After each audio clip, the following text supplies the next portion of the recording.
Allen Company, 47 years young and a proud sponsor, wishes OOIDA all the best as you celebrate 50 years.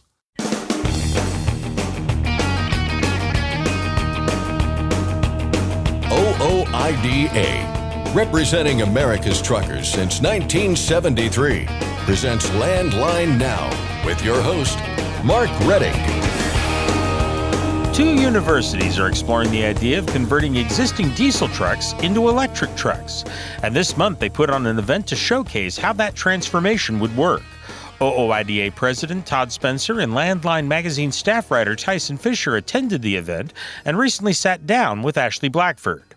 A truck driver in New York is being applauded after he maneuvered his truck to stop a fleeing suspect in the shooting of a state trooper.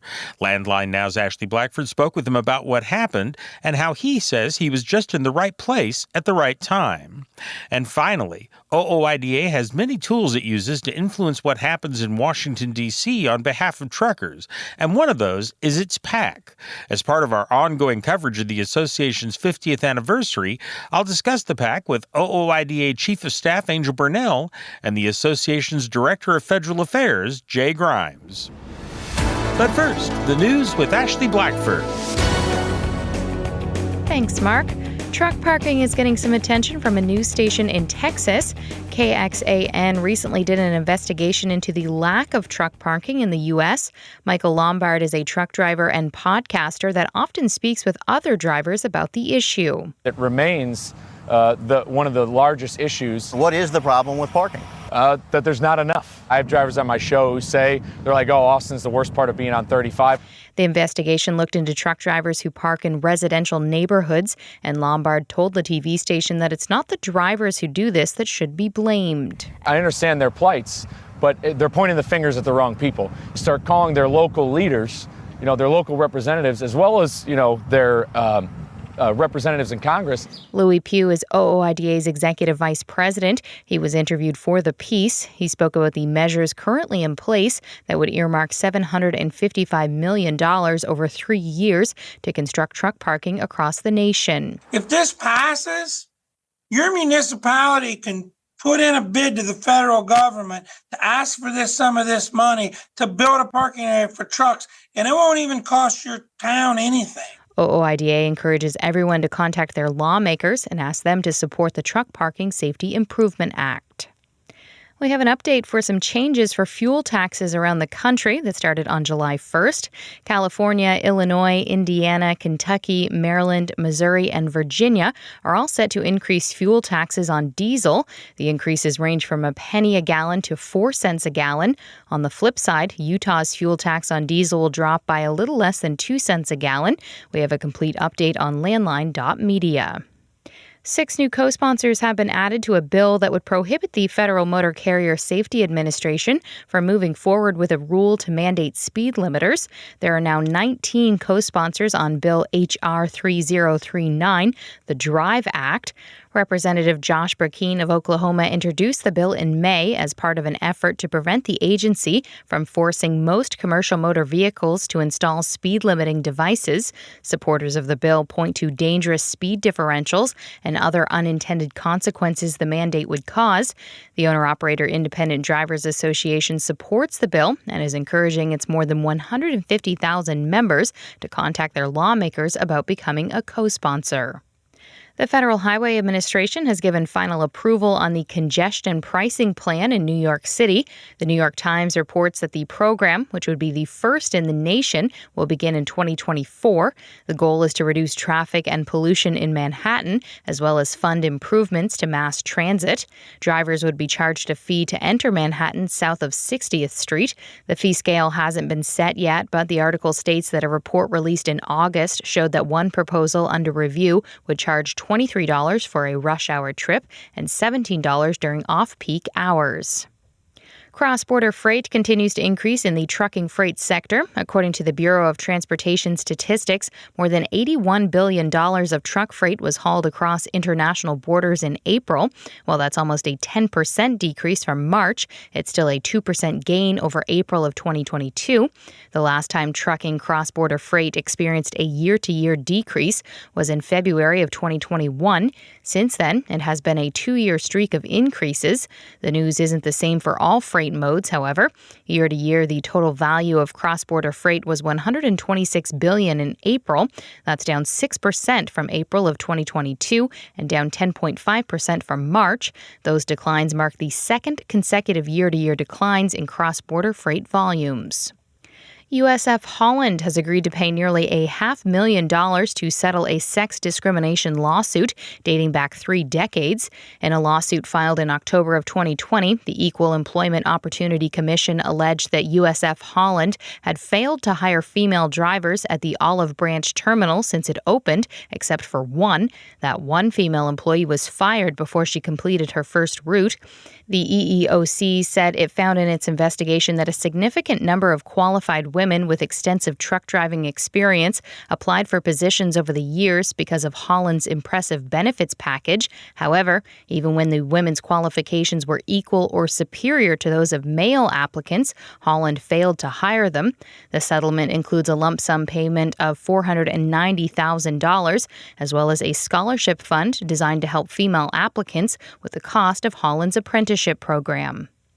From July 9th through the 15th, commercial vehicle enforcement and other officers across the U.S. and Canada will take part in Operation Safe Driver, an annual campaign during which they will look for unsafe driving behaviors by any vehicle, commercial or passenger. Jake Elovirta is the Director of Enforcement Programs at the Commercial Vehicle Safety Alliance, which organizes the annual effort. He says that passenger vehicles are a big focus of the effort, including outreach. We tend to focus more on the passenger vehicle in our operation with commercial motor vehicles. If you look at our public service announcements that we've been doing, we've been partnered and collaborating with CBS on a number of public service announcements for the last 3 years now. They tend to be centric around the passenger vehicles more so than the commercial drivers. You'll see commercials about highway safety quite a bit, particularly through NHTSA and such, where, you see the red and blue lights, the officers stopping you, and the different campaigns they do. This one is really more putting a focus on what the commercial driver deals with on the highway. We were fortunate over the last 3 years to get video footage from in-cab video from commercial motor vehicles showing just the issues of passenger car operation, following too closely, unsafe lane changes, cutting off or braking, and we've been able to kind of incorporate that into the PSAs, as well as use the commercial drivers to talk to the public about what they experience and the fact that they want to get safely home every night just like everybody else, and just the importance of paying attention in and around commercial motor vehicles. Again, Operation Safe Driver runs from July 9th through the 15th across North America. And finally, if you've ever wondered what the ugliest dog in the world looked like, look no further. A 7-year-old Chinese crested dog named Scooter has officially been named the world's ugliest dog at an annual California contest. UPI reports the pup was born with backward hind legs. His owner was quoted saying she was overjoyed with the title, and that despite the challenges he has faced with his deformed hind legs, he has defied all odds and showing them the true meaning of resilience and determination. The world's ugliest dog contest aims to celebrate imperfect canines and encourage adoption of pets in need of good homes. That's Landline Now News for today. I'm Ashley Blackford. Thanks, Ashley. Next, we'll hear about electric truck conversions from OOIDA President Todd Spencer and Landline Magazine staff writer Tyson Fisher. We'll be back in a moment. I'm Mark Reddick, and this is Landline Now. Firestone tires are for more of everything. More miles for every tire dollar, and more confidence in your fleet. At Firestone, we help fleets save with dependable value. Find your local Firestone dealer today at firestonetire.com/dealer. Every make, every model, in every corner of the country. technical smarts and quality parts. That's how we roll. Bring your rig into TA Truck Service. Landline Now, welcome back. OOIDA President Todd Spencer and Landline Magazine staff writer Tyson Fisher join me now. Now, you both recently returned from an event put on by Green Trucking USA. Todd, I'll start with you. Can you talk to me about what the event was?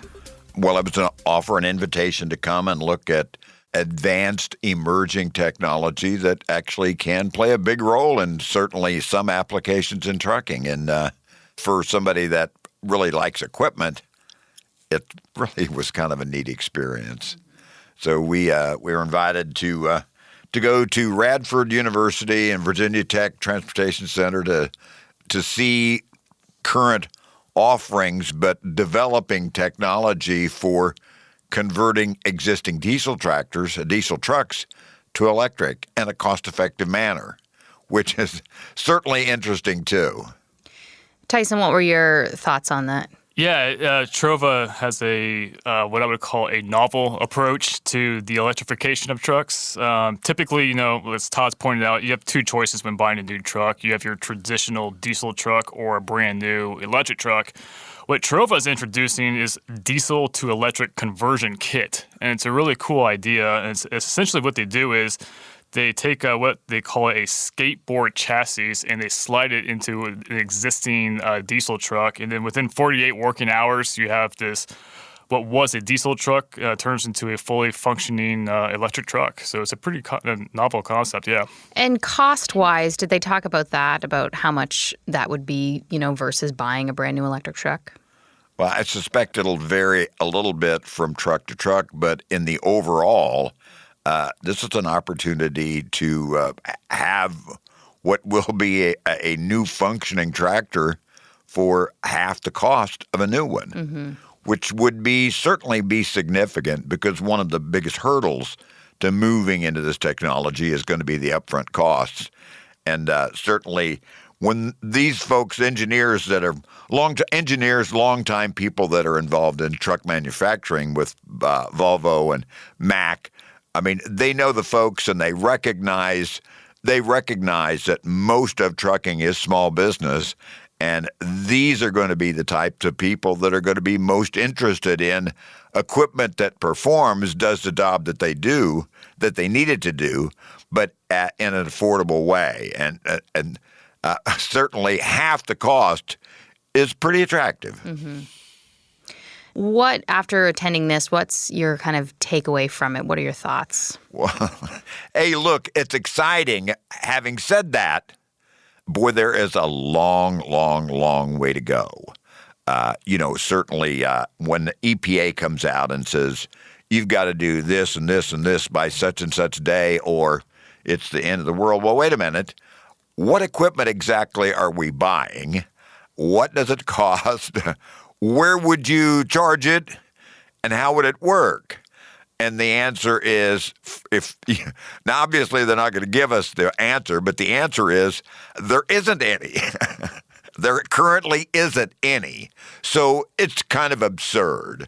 But, we know truckers and we know people well enough to know that if there is better technology available that will do what you need it to do in an affordable, economical manner, truckers will grab onto that. They will do that. And that's the kind of scenario that we very much want to see play out when it comes to all of this. And ironically, the technology, the systems, the program that's being put together was interesting for a lot of ways, but the challenges were real personally, because for the first time ever, we flew into Charlotte, North Carolina for an event that was going to be basically about 150 miles north up in Virginia. So we rented a car to take off for that event. The car we rented was an electric car. Did they know where you were headed? No. No, this is just a rental agency. And when I got there, they said, we've got your car here, and here it is. And I got in it and said, whoa, wait a minute. Initially when I got in it, the battery said the battery showed basically 2/3 charge. And I'm thinking, we're already in the evening and we're not going to get there till night.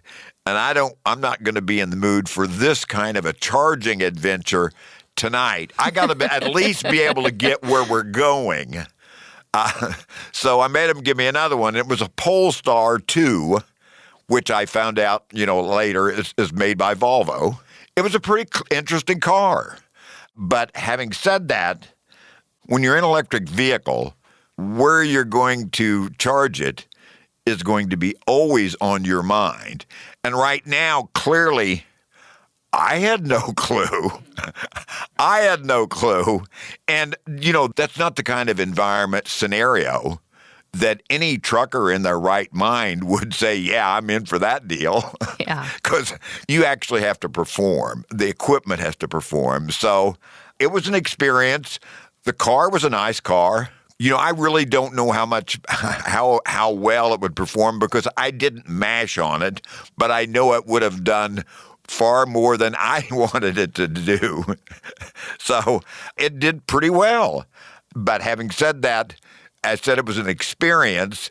The morning after, when we got to Virginia Tech Transportation Center, I thought, this is the kind of a place where I bet they'll have charging stations. And the first one that I pulled up to, plugged it in after about an hour, it had charged about 1%. Oh, and I wow. thought, this ain't going to work. So the second one actually looked much more promising. Plugged it in there, and in about 90 minutes, it was fully charged. Okay. And for what I learned then, that was a phase 2 charging system. Okay. So, and there is a faster one too. We found that one out about that one on the way back. It would fully charge that car's battery in 45 minutes. But the significant difference was we also got an education on the costs for charging. And the cost for charging at that really fast charging facility were something like 8 times higher than would be the cost of electricity if you were doing it in an economical manner. Okay. So 8 times higher. And of course, for that rental car, not really a big deal.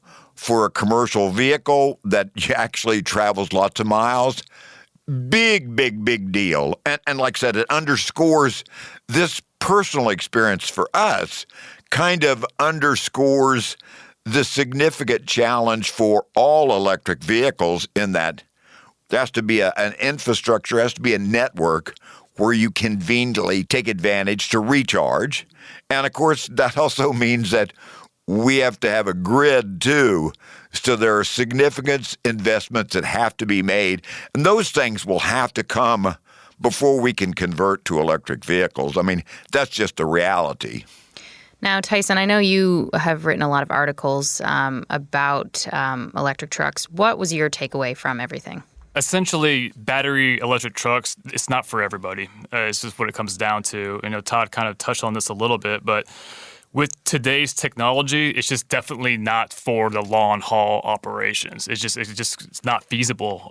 For long haul applications, since we're talking more like hydrogen fuel cell technology, but the infrastructure there is even more sparse than it is with the electrification. So we have a long ways to go in terms of the long haul application and how we electrify, or maybe not electrify, but have like a net zero application for these trucks. So with that said, we experienced a little bit of the charging infrastructure ourselves, and that's with the passenger vehicle where we're supposed to have a more robust infrastructure there.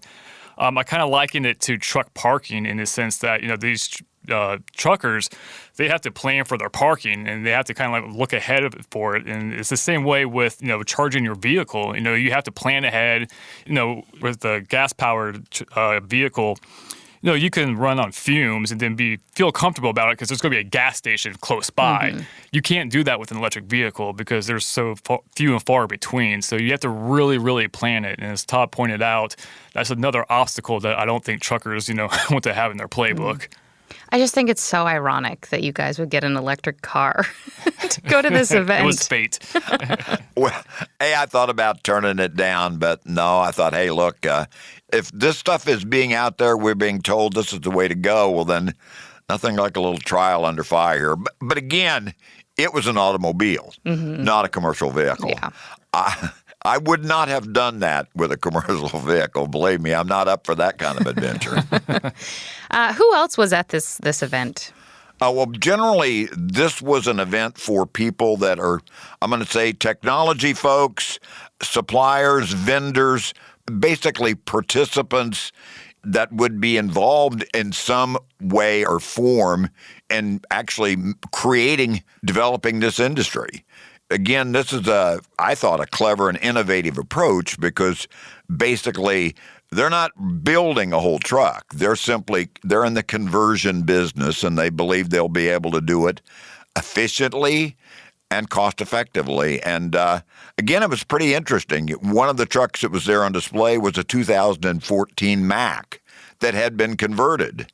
You know, from the front, it looks like a Mack. From the back, it looks like a regular Mack. But under, the batteries are between the frame rails, where you would look to see an engine. There's not much there because that engine's gone. On this particular Mack, the conversion that had been done on it had an electric motor right in front of the tandems, the drive axles. The drive shaft was there, but it was about 22 inches long. So, and an electric motor is significantly smaller than the engine, the internal combustion engine that came out of that Mack. And I asked, how do you rate horsepower on something like this? Well, the measure that the engineers give is going to be one that's typical for electric. And of course, it's totally foreign to me. Yeah. It's going to be totally foreign to most people that drive trucks. And basically, he said the equivalent in this particular application would be maybe 365 horsepower. So, which, for the kinds of applications this unit would be worked for, that's probably enough. Because again, we don't see anywhere close to the near future where you're going to have electric commercial vehicles, big trucks, going over mountains and things like that. I mean, that doesn't make a whole lot of sense. Certainly not with the existing technology, and it may never. And of course, the batteries are far more susceptible to temperature. When it's cold, you're not going to get the performance out of a battery that you would get out of an internal combustion engine. So is that ever going to be feasible to be electric? Maybe, but probably not anytime soon. And the other thing, to kind of keep in mind is that also at this event were the people that are involved in basically making and designing the systems that will be incorporated in these kind of stuff. We talk about batteries, things like that. I mean, the technology on all that stuff is changing and improving, almost every day. Yeah. And it will continue to evolve because basically this is a whole new industry, whole new field. And knowing truckers, if the technology will do what they need it to do the job, they'll embrace it. And if it won't, they will make the right decision too and say, I ain't in for that deal. I'll take a pass. All right. Thank you both so much for coming in. Thank you. Hey, glad to. That was Todd Spencer, OOIDA president, and Tyson Fisher, Landline magazine staff writer, talking about an event that showcased diesel trucks being converted into electric trucks. For Landline Now, I'm Ashley Blackbird. Stay tuned for more after this. You trust PrePass for more bypasses? Now let PrePass help with tolls. PrePass toll service means lower cost, one invoice for all tolls, and fewer violations. Created by truckers for truckers. Call 877-878-5970 or go to prepass.com. Attention all truckers, Dean Michael, the tax doctor here. I want to talk to you about those dreaded tax problems. I know you want to keep on trucking and not even think about them, but let's face it, they're not going away all on their own. You need professional help. I've been helping truckers put their tax problems in the rearview mirror for years. I can help you too. Call me now for a free consultation at 888-557-4020 or go to mytaxhelpmd.com. It's like I always say, keep your eyes on the road, I'll keep mine on the IRS. 888-557-4020. Landline now, welcome back. A truck driver in New York is being commended after he stopped a shooting suspect from fleeing the scene after the man shot a state trooper on I-88. Tim Van Ostren joins me. He has been trucking for about 40 years now. He hauls logs and pulpwood. Tim, can you run me through what happened on June 16th? Pretty normal day. Going down an interstate with a load of pulpwood on and seen a trooper pull a car over, and so we get over in the left lane, slow down to go around when any emergency vehicles. When I got up just about to the trooper car, see somebody stick something out the window. I wasn't 100% sure what that was at that time. But anyways, what it was, he was taking a shot at the trooper with a pistol. And by now I'm right up to the trooper car, or the car he pulled over, and I could see the bullets flying out of the back window of the car that the trooper had pulled over. They were shooting at the trooper. I got stopped as fast as I could, and the car tried to take off, and I got slowed down enough to kind of turn into the car and put it against the guardrails and stop it so the trooper could take control of the situation. Wow. What was going through your head during all this? That all happened so fast. It was a split-second decision, pulling the car. Actually, before I pulled into the car, a pickup truck had stopped dead in the hammer lane, and I actually bumped that pickup from behind. So between me being on my brakes hard and bumping that pickup got me slowed down enough to even do what I did. And that was pulling the car when it was trying to take off from the trooper while it was still shooting at the trooper. So when I pulled into the car, that stopped the car, and they had a pretty good shootout.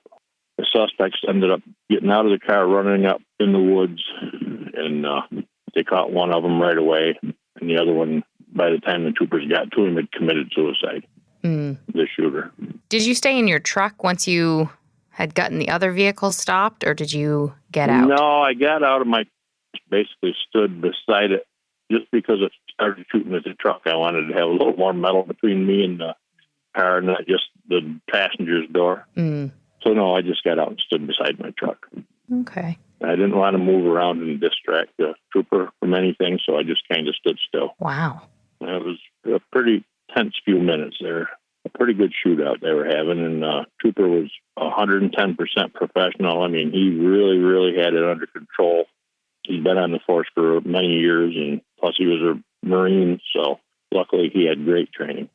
Have you had a chance to talk to the trooper at all? I haven't talked to him yet. He got wounded during all this, and I don't know. I just thought I'd let him have his space until things calm down a little bit, but I will definitely go meet him. Tell him how thankful I am that he didn't get hurt worse. The whole situation, it sounds like something kind of out of a movie, the way kind of everything played out.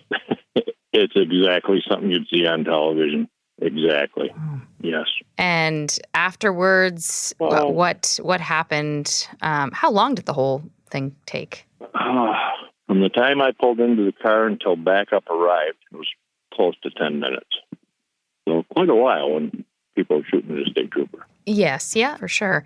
Were you scared or worried at all? I wasn't worried for myself at all, no. I was worried for the trooper because, you just don't see people shooting at a trooper every day. That's really unheard of, So for myself, no, I wasn't scared. I don't know why. I probably should have been, but I wasn't. And have you ever witnessed or been involved in anything like this before? No, I live way out in the country, and actually I live on a dead-end road. I live a pretty simple, quiet life, to be honest with you. So nothing like that, no. I was just at the right place at the right time. That's really all it was. Now, how did your truck fare in all of this? Well, my truck didn't get a lot of damage. It was about $6,000 for parts, but I got all the parts within a couple of days, had it back together. We do mechanic work ourselves, my son and I, and had it back together, and you'd never know what was in an accident right now. What kind of damage did happen to it? Oh, front bumper, we have logger bumpers, they're very expensive, but they're really heavy duty. That was $3,150. But the grill, one of the supports for the bumper underneath, it was a bunch of little stuff, but it adds up, and parts are expensive now. And when you kind of maneuvered into the car, was there any this is, you knew where you should hit it, or was it just, like you said, kind of right place, right time? I heard the car accelerate and looked in my mirror quick, and I could see it was trying to take off.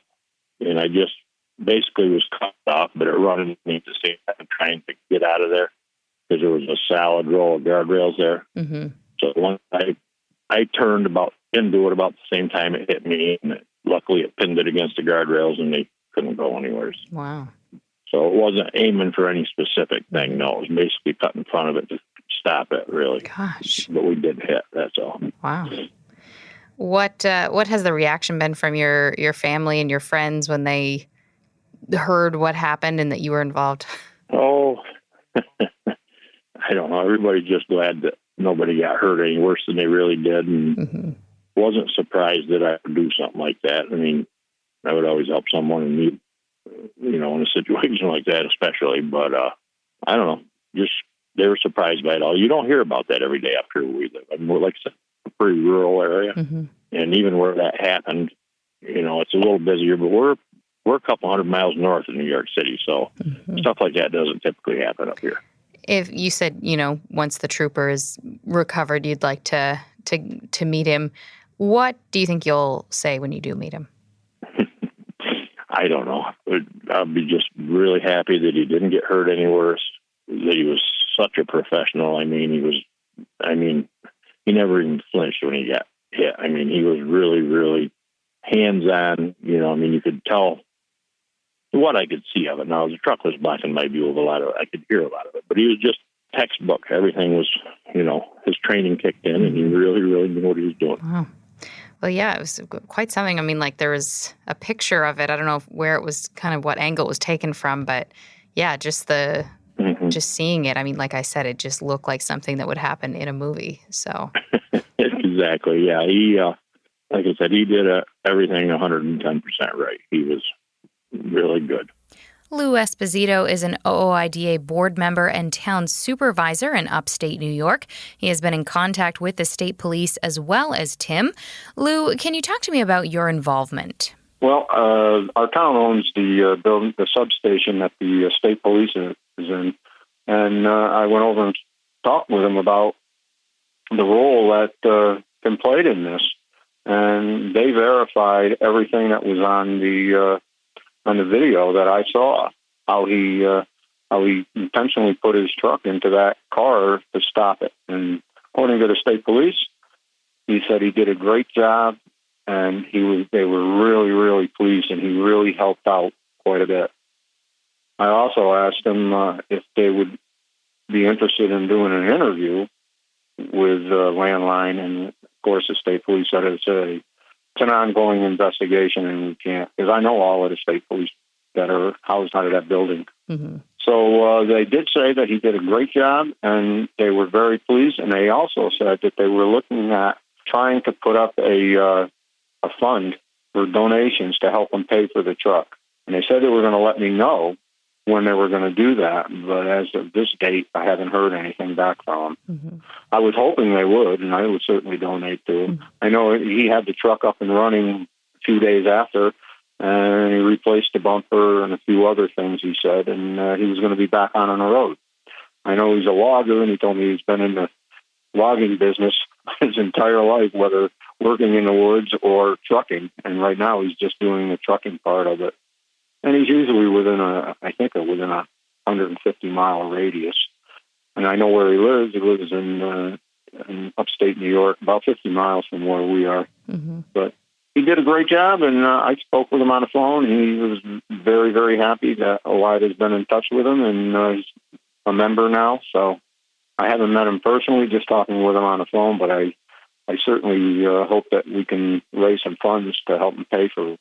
I know it's quite costly for a new bumper, that's for sure. Yeah. And whatever else. Were you surprised by, and I myself didn't meet him, but spoke with him over the phone, just how humble he was about the whole situation? Well, he's very humble about it. He, like I said, he really didn't want any news people calling him.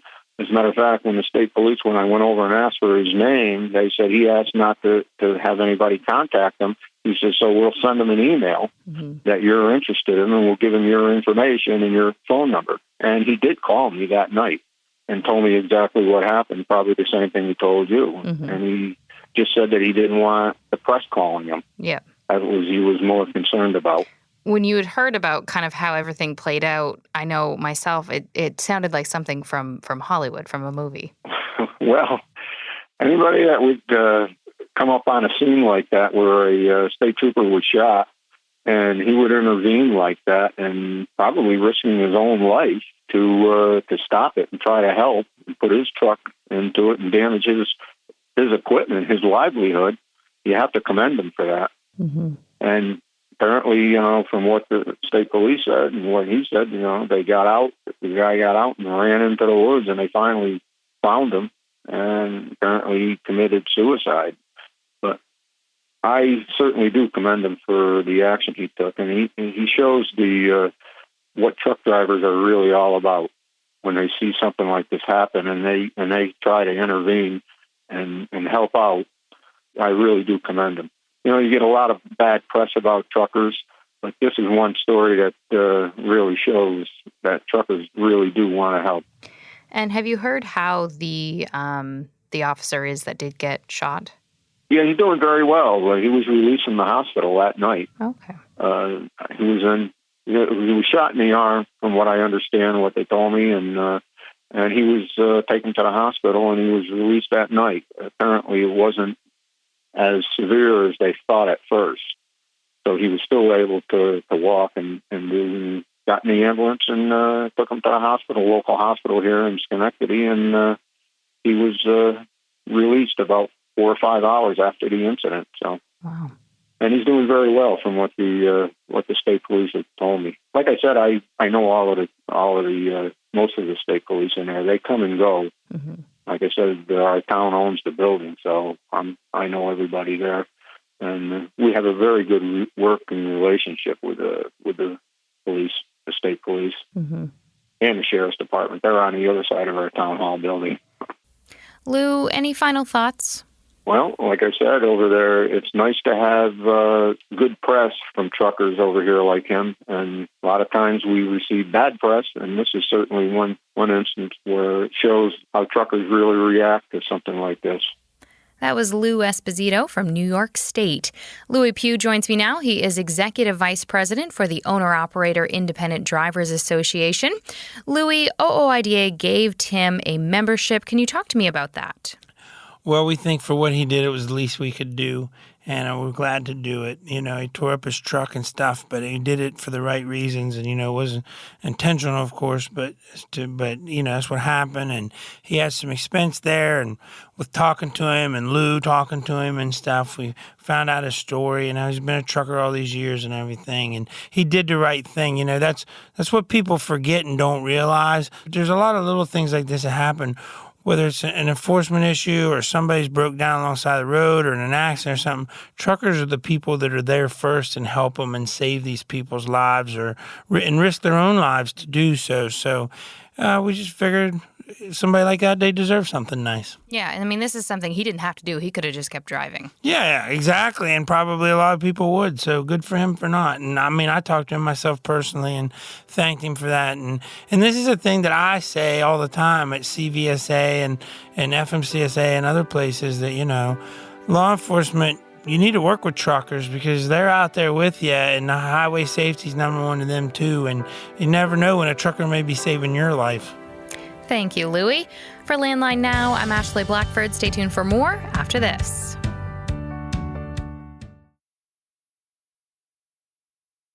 Today's rising costs affect everyone. Replace your harmonic damper with a genuine VibraTech TVD viscous damper to prevent costly repairs and downtime. Keep your money in your pocket and your truck on the road with VibraTech TVD. Recommended replacement at 500,000 miles or 15,000 hours. Since you started, what you've loved about trucking is the freedom. Heading out on your favorite route, a good driving song, and thinking about truck insurance. Well, maybe not that last one. That's why we're here. At OOIDA, we have a full range of truck insurance products, expert advice, and great customer service, helping you get the right coverage for your operation. Go to OOIDA.com, because your job is to drive. Our job is to help with everything else. It's tested and proven. Burn 2.1% less fuel when you balance all wheel ends with Centromatic. Call 800-523-8473 to get the OOIDA discount. Landline Now. Welcome back. It's time for another of our 50 on 50. 50 significant events from OOIDA's history in celebration of the association's 50th anniversary. If you've been an observer of politics at all, you've likely heard the term PAC, or PAC, which stands for Political Action Committee. And like many groups that operate in Washington, D.C., OOIDA has a PAC. So what is it and how does it operate? What does it do? Here to explain are OOIDA Chief of Staff Angel Burnell and the association's Director of Federal Affairs, Jay Grimes.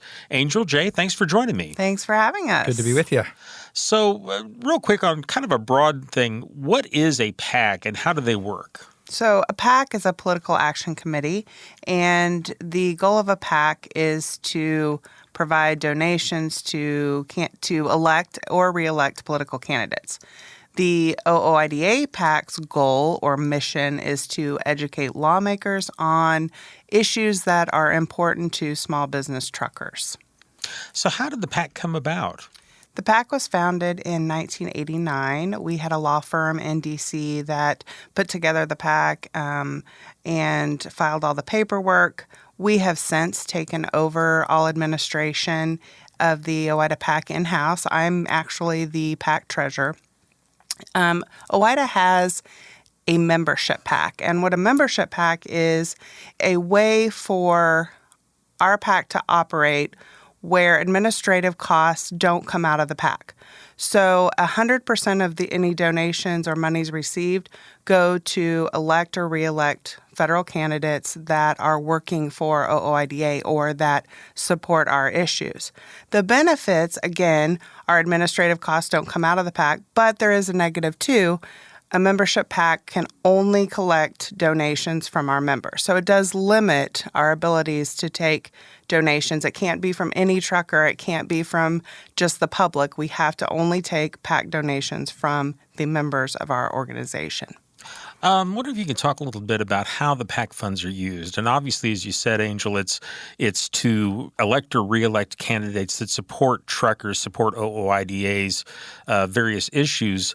But it's a little bit deeper than that. Can you kind of explain? Yeah, the primary use of the PAC funds is to continually educate lawmakers on OOIDA positions and different trucking issues. And it's also a way to build relationships with the various elected officials and other candidates. And, the government affairs team and the D.C. office is conducting hundreds of meetings throughout the year with various congressional offices. The majority of those are primarily with congressional staff. The actual elected officials are running all throughout Washington, taking votes, doing all sorts of meetings. A lot of the times we are fortunate to have members participate in the meetings, but the PAC funds give us another opportunity to meet directly with a congressman, congresswoman, a senator, and have a extended, detailed conversation on specific policies.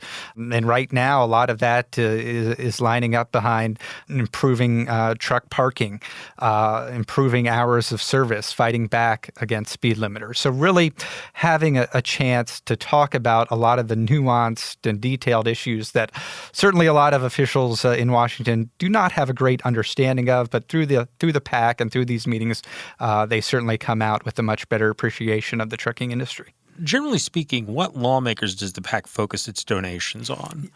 So we have very thorough conversations about who to target with our PAC dollars. And primarily, we are focusing on officials on transportation and trucking committees of jurisdiction, chairmen of transportation subcommittees and highway safety subcommittees. Then we're looking at certain areas and constituents and states where a lot of our members have an interest. Congressional districts that have a trucking interest and have thousands of OOIDA members in that district.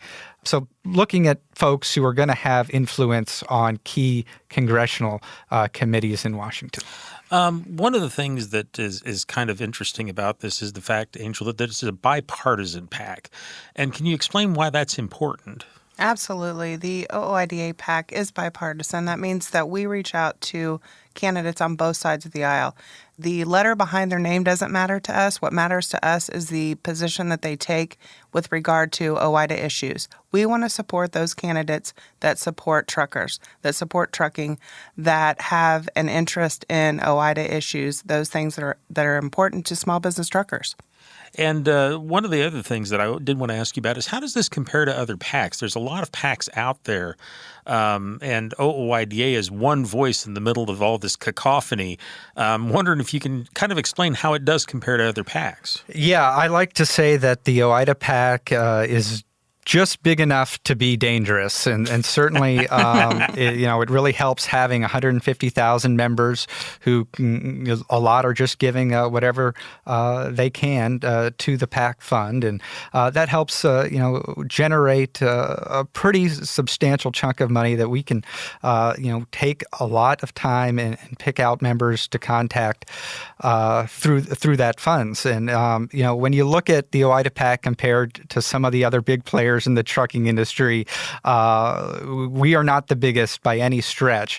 But that allows us to be nimble, really build strong relationships with the members that we target through PAC funds. When you look at some of the other organizations, they are maxing out on pretty much every member in Washington, D.C. So they're kind of taken for granted, I think, a little bit, where if we're spending the money on a candidate, they know the value of that contribution and really, I think, helps us be a little more selective in who we want to target and really build those relationships with folks who are supporting small business truckers.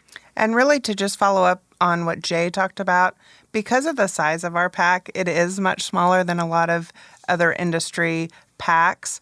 We are very deliberate with how we spend our money, meaning we don't just send campaign contributions into somebody that's supporting OOIDA initiatives. We do that, but we send the money to attend an event so that we get face-to-face time without lawmakers so that we can really educate that person. The event is not important. What is important is the time we get to spend without lawmakers so that they know OOIDA and they know our issues.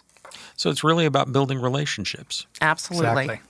I'm wondering if you could give us an example of an issue where the PAC was useful in terms of moving the issue forward for truckers. Yeah, the Trucker Bathroom Access Act that has just been reintroduced this Congress is a great example of that. During the pandemic, we heard about Congressman Troy Nehls, who serves on the Transportation and Infrastructure Committee, talk about the importance of truckers. And kind of through our background with him being on the committee, we had reached out initially to his office and using the PAC funds had a chance to really have some great conversations with the congressman personally, talk to him about the challenges and just really the unbelievable aspects that drivers who are picking up or waiting on their loads at a shipping or receiving facility sometimes can't use the bathroom at that facility while they're waiting around. And through those conversations, that kind of has led into actual legislation being introduced in the House of Representatives to help small business truckers who are out on the roads every day. Okay. I want to thank you both very much. Thank you. Absolutely. Thanks for having us, Mark. I've been talking with OOIDA Chief of Staff Angel Burnell and the association's Director of Federal Affairs, Jay Grimes. That was another of our 50 on 50. 50 significant events from OOIDA's history in celebration of the association's 50th anniversary. We'll bring you a new entry every week from now until the actual anniversary celebration. Our program is produced by the Owner-Operator Independent Drivers Association, the national organization representing America's small business truckers. That's our show. I'm Mark Reddick, and this is Landline Now. Penske owns and operates some of the best-maintained vehicles on the planet. Our used trucks come with a 5-year maintenance report and pre-sale inspection. So if you're in the market for a top-quality pre-owned truck, look no further. Search our inventory today at PenskeUsedTrucks.com. I'm a dad, a son, a husband, wife, I'm a writer, photographer. I farm. I'm a veteran. I love old cars, fishing, my kids, chrome, and I am a professional truck driver. And together we are OOIDA. OOIDA was founded by truckers to stand up and speak on behalf of truckers. We've done that by combining the individual voices of our members into a single, powerful voice. Protecting your interests, defending your rights. Join us! Make your voice heard. Join OOIDA, the Owner-Operator Independent Drivers Association. Call 1-800-444-5791 or visit OOIDA.com.